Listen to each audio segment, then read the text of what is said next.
जब चल पड़े सफ़र को तो क्या मुड़ के देखना, दुनिया का क्या है उसने सदा बार बार दी।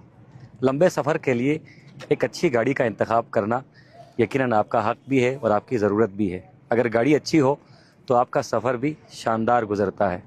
इस वक्त शहरों की जानिब नकल मकानी करने का मौसम शुरू हो चुका है। अब मौसमी परिंदे आहिस्ता आहिस्ता गर्म शहरों का रुख कर रहे हैं। सफ़र बहुत लंबा है और गाड़ी का इंतखाब यकीनन हर किसी की चॉइस है। अच्छी गाड़ी का इंतखाब करना हर किसी की अव्वलीन तरजीह है। आज गाड़ी की फ़िटनेस कितनी ज़रूरी है और गाड़ी में कौन कौन सी चीज़ें देखनी चाहिए, इस हवाले से हम बात करेंगे गौहर अमान साहब से। गौहर अमान साहब हमारे साथ मौजूद हैं। ऑक्टेन इंजन्स को आप रिप्रेजेंट करते हैं और आज यहाँ पर directorate of excise and taxation के ज़रिए तमाम एक अवेयरनेस सेशन भी हुआ, जहाँ ट्रांसपोर्टर्स को मद्दू किया गया और ट्रांसपोर्टर्स को बताया गया कि वो अपनी गाड़ी को मेंटेन कैसे करें। गौहर भाई, thank you so much, thank you sir, आपने टाइम दिया। ये गाड़ी बाहर से तो बड़ी शानदार लग रही है, राइट। और इस गाड़ी के अंदर क्या है, इसका इंजन कैसा है, इसके टायर कैसे हैं, ये आम सारिफ को पता नहीं होता। तो आम सारिफ को सफ़र करने से पहले गाड़ी की क्या चीज़ें देखनी चाहिए? Right, thank you so much, thank you so much Skardu TV, one of the good channel जो कि पॉजिटिव चीज़ों को अवेयरनेस देती है for public. That's a good thing जी। मेरा नाम गौहर अमान है जी, and the CEO of Octane Motors. Basically आपने बड़ा अच्छा क्वेश्चन किया है कि गाड़ियों के अंदर जो है मेंटेनेंस कौन कौन सी होनी चाहिए। तो देखें, गाड़ियों के अंदर जो है इंजन है, मैकेनिकल सिस्टम्स हैं, चेसिस हैं, इलेक्ट्रिकल है, तो हर उस तमाम पार्ट्स की कोई ना कोई मेंटेनेंस होना ज़रूरी है। जिस तरह फर्स्ट करें, हम बात करते हैं कि इंजन से, इंजन के अंदर जो है वो 4 से 5 बड़े इंपॉर्टेंट पार्ट्स हैं। लाइक कि आपका इंजन के अंदर जो लुब्रिकेशन है वो होनी ज़रूरी है। इसी तरह आपके जो थ्रोटल बॉडी है उसका रिप्लेसमेंट होना ज़रूरी है। इंजेक्टर्स हैं, इसी तरह स्पार्क प्लग्स हैं, अगर वो पेट्रोल इंजन है, अगर वो डीजल इंजन है तो इंजेक्टर्स बड़े लाजमी हैं। अच्छा, इसी तरह अगर सस्पेंशन की बात करें तो ब्रेक परफॉर्मेंसेस, तो ब्रेक पेड्स बड़े इंपॉर्टेंट हैं। अच्छा, सिमिलरली आप अगर वायर हार्नेसेस की बात कर रहे हैं तो फिर इलेक्ट्रिकल वायर हार्नेसेस में AC जो सिस्टम है उसके अंदर जो इलेक्ट्रिकल वायर हार्नेस है वो बड़ी इंपॉर्टेंट है। ACAS पर जो स्टैंडर्ड रिचार्ज हो। इसी तरह अगर सस्पेंशन में टायर्स हैं उसकी कंडीशन बड़ी इंपॉर्टेंट है। तो नॉर्मली हम जो रिकमेंड करते हैं कि एवरी 5000 में आप किसी भी वर्कशॉप के ऊपर डेडिकेटेड वर्क जो सर्टिफाइड हो, जिसको मैकेनिक्स का आइडिया हो, उसके पास जाएं और 5000 के ऊपर आप ये तमाम जो कंपोनेंट्स हैं उसके आप इंस्पेक्शन लाजमी कराएं और जो रिप्लेस होने वो रिप्लेस करें। जो ट्रांसपोर्टर का काम है। यस, ये ट्रांसपोर्टर का काम है। जी। लेकिन जो सारिफ है उसे भी देखना चाहिए साथ साथ। सबसे अवलीन चीज गौहर भाई जो भी बता चुके हैं, जी, जहाँ तक मैं समझाऊं, जी, टायर बहुत अहम है। टायर चलती है तो गाड़ी चलती है। सही है, बिल्कुल। टायर को एक नजर देखकर कैसे पहचाना जा सकता है कि ये टायर लंबे सफर पर जा सकती है? बिल्कुल, वेरी गुड क्वेश्चन जी। देखें, टायर को आप जब फिजिकली देखते हैं तो इसके एक ये साइड वॉल है जी, ठीक है जी। आपका सेंटर जो है ये एरिया है जिसको आप कहते हैं ट्रेड डेप्थ, और ये आपके बेसिकली ये स्टील हिस्सा है। जो आपका साइड वॉल है, अक्सर आपने देखा होगा साइड वॉल के ऊपर जो है वो इंप्रेशंस आ रहे होते हैं, ये घिस रहे होते हैं। कभी कभार ये है कि ये ट्रेड डेप्थ जो है ये कम से कम हो जाती है। सबसे पहले आपने ये देखना है, ये ट्रेड डेप्थ जो है जो बेसिकली आपको नजर आ रहा है, तो कैमरामैन करीब करे, तो ये ट्रेड डेप्थ की जो तकरीबन जो डिस्टेंस होता है वो तकरीबन 8 mm तक की होती है। अगर 8 mm से अगर 2 mm तक आ जाता है या बिल्कुल फ्लैट हो जाता है, उसका मतलब है आपको टायर को रिप्लेस करना चाहिए। अभी इस टायर की जो है ट्रेड डेप्थ मजीद तकरीबन 10 से 15,000 ये चल सकती है। एक स्टैंडर्ड जो टायर है 10 से 15,000 किलोमीटर ये चल सकती है। अगर ये फुल जो ट्रेड अगर होगा तो वो तकरीबन 50 से 60,000 चलती है, डिपेंडिंग अपॉन के कौन से टायर की कंपनी है। अब इसी तरह ये जो साइड वॉल्स है, अगर फर्ज करेंगे साइड वॉल एक साइड से घिस रहा है तो इट मीन्स के ये इसकी जो अलाइनमेंट है वो ओके नहीं है। अगर ये दोनों साइड से अगर घिस रहे हैं तो इट मीन्स के इसके जो सस्पेंशन का काम है वो सही तरह नहीं हुआ। अगर ये सेंटर से अगर सिर्फ घिस रहे हैं और साइड से ये ओके हैं तो इट मीन्स के ये ओवर इन्फ्लेशन चल रही है, यानी इसके प्रेशर ज्यादा है। एक टायर मैक्सिमम कितना अर्सा चल सकती है, कितने किलोमीटर चल सकती है? ये जो डिपेंडिंग अपॉन जो मैन्युफैक्चरिंग स्टैंडर्ड है, लेकिन हम जो जिस तरह GTR है वो रिकमेंड करती है 50,000 किलोमीटर एक ब्रांड न्यू टायर चल जाती है। इसी तरह जो अगर आप योकोहामा की बात करेंगे, इसी तरह आप जो जर्मन ब्रांड्स हैं वो 60,000 to 70,000 किलोमीटर चलती हैं इंटरनेशनली। लेकिन पाकिस्तान में आकर वो कंडीशन थोड़ी सी डिफरेंट हो जाती है। रगड़ने वाला सिस्टम ज्यादा है, तो हो सकता है वो जहाँ 50,000 चलनी चाहिए वो 30 से 40,000 चले। सही। ये जो मिरर्स है जी, इनकी बड़ी अहमियत है। बज़ाहिर ये मामूली सी चीज़ है लेकिन गाड़ी के लिए बड़े अहम है। अक्सर गाड़ियों में हमने देखा है कि मिरर्स होता ही नहीं, ये मिरर्स क्या काम करते हैं? बेसिकली देखें, आपको जो ड्राइवर है वो अपनी ड्राइविंग सीट पे बैठकर उसने 360 एंगल जो है वो उसके रडार में होने चाहिए। तो ये जो मिरर्स हैं वो काम करते हैं कि आपने rear angle, front angle, approach angles ये आपको बताया जाए। तो अच्छा जो ड्राइवर होगा वो इन मिरर्स की तरफ से मिरर की डायरेक्शंस या मिरर की जो विजुअलिटी है उसको देखते हुए अपनी ड्राइविंग हैबिट को चेंज करेगा। कहीं टर्निंग करनी हो, कहीं लेफ्ट राइट टर्न करना हो, तो ये मिरर्स जो है बड़े इंपॉर्टेंट है। अच्छा, जो एडवांस जो गाड़ियाँ आ चुकी हैं उसके अंदर तो बहुत सारे कैमरेज भी अवेलेबल हैं कि ये मिरर्स जो हैं वो हट के जो है ना कैमरे में की शक्ल में आ चुके हैं। तो एनीवेज ये जो साइड मिरर्स हैं this very important for all the driving habits कि आपने टर्निंग करनी है, आपने जो है ना पीछे रियर आपने जब आप रिवर्स लगा रहे होते हैं, तो ये बड़ा इंपॉर्टेंट है जी। सही जी। चलो जी, आप गाड़ी के अंदर चलते हैं और कुछ और बुनियादी मालूमात लेने की कोशिश करते हैं। ये नेटको की बहुत खूबसूरत गाड़ी है और इस पर मैंने भी ट्रेवल किया है, आप में से भी अक्सर लोगों ने ट्रेवल किया होगा। अच्छा सर गौहर भाई, आजकल ये स्क्रीन लगी हुई है, खैर इसकी तो इतनी ज़्यादा ज़रूरत भी नहीं है, अगर ना भी लगे तो कोई मसला नहीं है, लोग एंजॉय कर रहे होते हैं।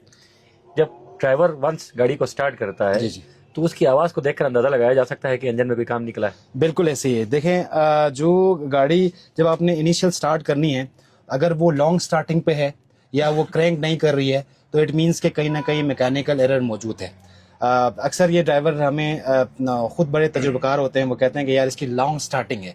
लॉन्ग स्टार्टिंग से मुराद ये है कि एक मैकेनिकल टर्म्स में बताएंगे इसकी फ्यूल जो है ना प्रॉपर इंजेक्ट नहीं हो रहा है। इसका मतलब है कि ये फ्यूल सिस्टम को आपको लुक आफ्टर करना है। फ्यूल सिस्टम के अंदर इंजेक्टर्स हैं, फिर लेटर ऑन जो है वो फ्यूल पंप है जो कि सफाई होनी बहुत ज़रूरी है। फ्यूल पंप जो है वो 60,000 के ऊपर जो है वो रिप्लेस भी होना, उसकी मेंटेनेंस होना ज़रूरी है।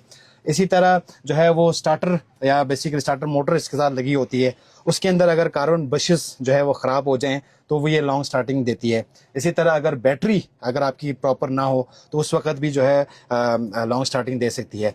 अच्छा, इसके बाद अगर लॉन्ग स्टार्टिंग के बाद अगर गाड़ी स्टार्ट हो रही है लेकिन उसके अंदर इंजन के अंदर आवाज़ है या कोई अबनॉर्मलिटी है तो ड्राइवर हज़रात से भी गुजारिश है कि वो एकदम कोशिश करें कि गाड़ी को स्पार करें, वो कभी भी लॉन्ग रूट पर ना लेके जाएं, किसी अच्छे मैकेनिक के पास लेके जाएं और वो उसकी गाड़ी की इंजन कंडीशन देखेगा। जाहिर सी बात है कि इंजन के जो 3 बड़े कंपोनेंट्स हैं, हेड असेंबली है, ब्लॉक असेंबली है, नीचे चैम्बर असेंबली है, वो अच्छा डायग्नोजर वो डायग्नोज करेगा कि या क्या ये कैम शॉट से आवाज़ है या नीचे ब्लॉक से है या नीचे आपके चैम्बर से है, ऑयल की वजह से है। इसी तरह जो है वो जब आप गाड़ी स्टार्ट कर रहे होते हैं तो पीछे एग्जॉस्ट से भी आप चेक करें कि धुआं ज़्यादा तो नहीं निकल रहा। अगर ये ब्लैक स्मोक है, वाइट स्मोक है, ब्लू स्मोक है, ये कुछ चीज़ें हैं जो कि गाड़ी इंडिकेट करती हैं। फर्ज करें आप ब्लू स्मोक है, ब्लू स्मोक से मुराद ये है कि ऑयल की जो है कंजम्पशन ज़्यादा है, ठीक है जी। इसी तरह अगर आप ब्लैक स्मोक है इट मीन्स के यार कि फ्यूल की कंजम्पशन ज़्यादा है। इसी तरह अगर आप कहते हैं कि वाइट स्मोक है इट मीन्स के सम वाटर एंट्री हुई हुई है। तो ये सिम्टम्स है। अभी जरा हम उस्ताद से गाड़ी स्टार्ट करवाते हैं जी, साउंड इसकी हम सुनते हैं, उसके बाद गौहर भाई से और यहाँ पर एक्साइज के शाजी साहब भी मौजूद हैं तो इनसे भी बात करते हैं। जी गाड़ी स्टार्ट कीजिएगा जी। अस्सलाम वालेकुम जी, गाड़ी स्टार्ट हो चुकी है सर। अच्छा, वैसे आप साउंड देखकर जिस तरह भी गौहर भाई ने कहा, साउंड से अंदाजा होता है आपको गाड़ी में क्या खराबी है? बिल्कुल खराबी हो गई तो सबसे बड़ी बात ये है कि ये जो यू टंग की गाड़ियों में सबसे बड़ी मेन चीज ये है, जो भी चीज इसका खराब हो गई तो हमें यहाँ पे शो करती है, ठीक है। मेन चीज हमें सबसे बड़ा फायदा इसमें यही है। बाकी हमारा अपना तजुर्बा ऐसा है, जब साउंड हो या कुछ भी हो इतना हमें अंदाजा हो सकता है। इस वक्त चेकलिस्ट पे अपना गौहर भाई कुछ चीजें आ रही है, बिल्कुल, तो जरा समझा दीजिएगा, साथ साथ आसिफ कैमरे को भी करीब ये माशाल्लाह इन्होंने बहुत जबरदस्त बताया कि आजकल जितनी भी जो गाड़ियां हैं वो एडवांस हो चुकी हैं क्योंकि मैकेनिकल पार्ट को कंट्रोल किया जाता है इलेक्ट्रॉनिकली। तो इलेक्ट्रॉनिक के साथ सेंसर्स लगे होते हैं, उन सेंसर्स की मॉनिटरिंग यहाँ हो रही है। अगर फर्ज करें कोई इंजन में एबनॉर्मलिटी आ रही है तो यहाँ इंजन चेक लाइट के अपीयर हो जाता है। फर्ज करें ये ABS ये लाइट अपीयर होता है, ये तो मेरे ख्याल में वो हैंड ब्रेक का ओपन हुआ हुआ है, लेकिन ड्यूरिंग ड्राइविंग अगर आ जाए तो इट मीन्स के कोई ABS में ब्रेकिंग में टेक्निकल मसला है। और तो ऐसा हम डैशबोर्ड देख रहे हैं, कोई एबनॉर्मलिटी ऐसे नजर नहीं आ रही, ना कोई ये एक्सीडेंटेड गाड़ी है, ना ही ये कोई इंजन का कोई इशू है, ये फिट टू ट्रेवल है। ठीक है, ठीक है। अच्छा शाह साहब, अभी गौहर भाई साहब ने टेक्निकली बहुत सारी चीज़ें जानी हैं और उनका जानना भी बहुत ज़्यादा ज़रूरी था। आप लोग ट्रांसपोर्ट को लंबे ट्रैवल पे भेजने से पहले यकीनन इसकी फिटनेस चेक करते हैं और फिटनेस सर्टिफिकेट भी आप लोग ही इशू करते हैं। तो इस वक्त गिलगित बल्तिस्तान में जो ट्रांसपोर्ट चल रहा है, जो ट्रांसपोर्ट की गाड़ियाँ हैं वो पूरी तरह से फिट है और अगर उनकी फिटनेस में कोई कमी बेशी रह जाती है तो महकमा किस तरह की कार्रवाई करता है? शुक्रिया अंजुम साहब। महकमा एक्साइज एंड टैक्सेशन जो फिटनेस के हवाले से जो रूल है मोटर व्हीकल ऑर्डिनेंस सेक्शन 39 उसके तहत हर 6 महीने के बाद गाड़ी को फिज़िकल फिटनेस लेना ज़रूरी है। तो पिंडी बाउंड जो हमारे जो ट्रांसपोर्ट चल रहे उसके लिए हमने ये उसको क्या कहते हैं मस्ट किया हुआ है कि हर 6 महीने के बाद वो विक्स एक इदारा है उधर रवात इस्लामाबाद में, वहाँ से हर 6 महीने बाद जो पब्लिक ट्रांसपोर्ट जो जीबी को चल रही वो अपना उधर से क्लियरेंस करेंगे, फिटनेस सर्टिफिकेट लेंगे। तो उस बेस पे हम चलने देंगे। उसके बगैर हम इस रूट पे चल हमारे जो फील्ड जो टीम मौजूद है 411 में वो डेली बेस पे इन डॉक्यूमेंट्स को चेक करते हैं। अगर उनका वैलिड विक्स ना हो, वैलिड रूट परमिट ना हो, विक्स फिटनेस सर्टिफिकेट ना हो तो उनको चलने नहीं देते और उससे फाइन्स भी होते हैं, गाड़ियों को इम्पाउंड भी करते हैं। तो अभी तकरीबन इन चीज़ों की इतना ज़रूरत भी नहीं क्योंकि हमारे जो डॉक्यूमेंटेशन से फिटनेस वगैरह जो तकरीबन जो पिंडी बाउंड गाड़ियों की क्लियर ही हैं। तो बाकी हमारे जो लोकल जो पब्लिक जो ट्रांसपोर्ट चलते हैं उनके लिए भी ये चीज़ मस्ट है कि वो हर 6 महीने के बाद हमारे साथ हमसे फिटनेस हमारा जो मोटर व्हीकल एग्जामिनर होता है, जो एक टेक्निकल एक्सपर्ट होता है डिपार्टमेंट का, उससे हर 6 महीने बाद फिजिकल फिटनेस सर्टिफिकेट ले लें। बाकी इंशाल्लाह हम फ्यूचर में हमारे सीईओ ऑक्टेन मोटर साहब है वो भी इधर एक स्टैंडर्ड वर्कशॉप इस्टेब्लिश करने जा रहे हैं। तो इंशाल्लाह हम डिपार्टमेंट के साथ मज़ीद डिस्कशंस करके इनके साथ एक जॉइंट वेंचर करके एक फिटनेस जो लोकल बेस पे हम देते हैं उसको एक स्टैंडर्ड की तरफ लेके आएंगे। सही। अच्छा, आखिरी सवाल मेरा यही था, आप दोनों से है ये सवाल। अभी ट्रांसपोर्ट के सदर है निसार साहब, उन्होंने भी ये जेन्युइन पॉइंट उठाया कि जहाँ पर हर किसी के लिए सर्टिफिकेशन होती है वहाँ पर जो हमारे ऑटोमोबाइल इंजीनियर्स हैं या जो वर्कशॉप मालिकान हैं उनके पास तो कोई सर्टिफिकेट होती ही नहीं है, उन्हें पार्ट्स का पता भी नहीं होता और उनका ये कहना था कि अखराजात भी भारी भरकम हो जाते हैं और गाड़ी सही से फिट भी नहीं होती। तो क्या मैकेनिज्म होगा मुस्तकबिल करीब में एक्साइज के पास और गौहर भाई के पास कि आप ये जो हमारे जितने भी ऑटोमोबाइल मैकेनिक्स हैं उनको आप ट्रेन कर सकें और उन्हें सर्टिफाइड कर सकें? जी, इसी हवाले से इंशाल्लाह ये ऑक्टेन मोटर्स की तरफ से एक जो स्टैंडर्ड वर्कशॉप इधर जो स्टार्ट करने जा रहे हैं उसमें जो एक नई जिद्दत के साथ जो मतलब एक जो प्रीवियस प्रैक्टिसेस को ख़त्म करके एक माहौल क्रिएट करेंगे कि भाई वर्कशॉप के जो पुराने वो ना हो बल्कि इस स्टैंडर्ड पे हो, मतलब एक स्टैंडर्ड चीज़ हो ना जिसमें टेक्निकल एक्सपर्ट्स हो, पुराने मतलब प्रैक्टिसेस इंशाल्लाह इनके आने के बाद एक माहौल क्रिएट होगा तो ये चीज़ें ख़त्म ही होगा इंशाल्लाह। बाकी जो रजिस्ट्रेशन है एनओसी इस हवाले से हम इंशाल्लाह डिस्ट्रिक्ट एडमिनिस्ट्रेशन से मिल के इन चीज़ों को स्ट्रीमलाइन करने की कोशिश करेंगे। Thank you so much. Thank you. Gauhar भाई, आप कुछ ऐड करना चाहिए? हाँ बिल्कुल, वो जी ऑक्टेन मोटर्स इंशाल्लाह बहुत जल्द 3S facility sale service spare parts यहाँ पर हम एस्टैब्लिश करने वाले हैं।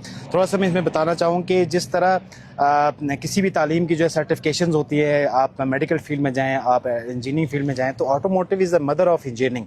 तो यहाँ पर जितनी भी जो ऑटोमोटिव कंपनीज हैं, टोयोटा, होंडा, सुजुकी, वहाँ पर बेसिक लेवल से लेकर एक्सपर्ट लेवल तक 4 बड़े लेवल्स हैं। जिस तरह हम टोयोटा की बात करें तो फिर वहाँ पर होता है सबसे पहले TT टोयोटा टेक्नीशियन, फिर प्रोफेशनल टेक्नीशियन PT, फिर diagnostic technician for engine, chassis, electrical. इसके बाद वो DMT बनता है। DMT से हमारा डायग्नोस्टिक मास्टर टेक्नीशियन है। वो गाड़ी की जो है वो ओवरऑल जितने भी जो ट्रबल शूटिंग है वो वन गो में कर सकता है। तो अनफॉर्चुनेटली गिलबस्तान में इस प्रैक्टिसेस जो है बहुत कम है।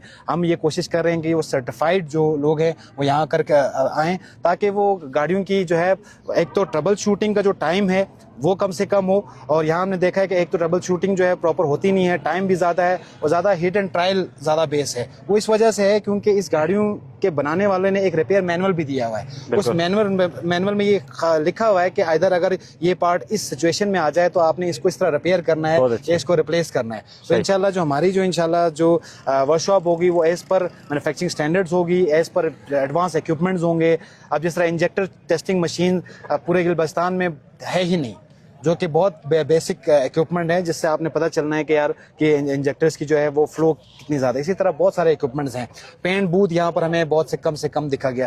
तो इंशाल्लाह जो हमारा वर्कशॉप होगा वो वेल इक्विप्ड होगा, एडवांस इक्विपमेंट्स होंगे इसके अंदर, इधर इलेक्ट्रिकल, मैकेनिकल, डेंट बेंट और फैब्रिकेशंस भी, जिस तरह एम्बुलेंसेज हैं यहाँ बनते हैं तो उसकी भी एक फैसिलिटी होगी। 4.5 कनाल की हमने जगह एक्वायर की है अल्हम्दुलिल्लाह, उस पर कंस्ट्रक्शन काम भी चल रहा है। मेन जामे मस्जिद रोड पे हमने लोकेशन भी ऐसी आइडेंटिफाई की है कि हर जो एक्सेस, हर किसी को वहाँ एक्सेस हो, चाहे वो हमारे इंडिविजुअल कस्टमर्स हों, ट्रांसपोर्टर्स हों, तो सिटी के अंदर हमने कोशिश की है उसको डेवलप करने की। तो thank you so much, thank you so much. सफ़र से पहले यकीनन आपने इत्मीनान करना है अपनी सवारी के हवाले से, और महकमा एक्साइज एंड टैक्सेशन भी इसकी फ़िटनेस प्रॉपर चेक करता है, और साथ साथ आप गौहर साहब ने भी आपको बहुत सारी चीज़ें बताई हैं, लेकिन आपकी भी जिम्मेदारी है कि आप गाड़ी में सवार होने से पहले गाड़ी की हालत ज़रूर देख लें।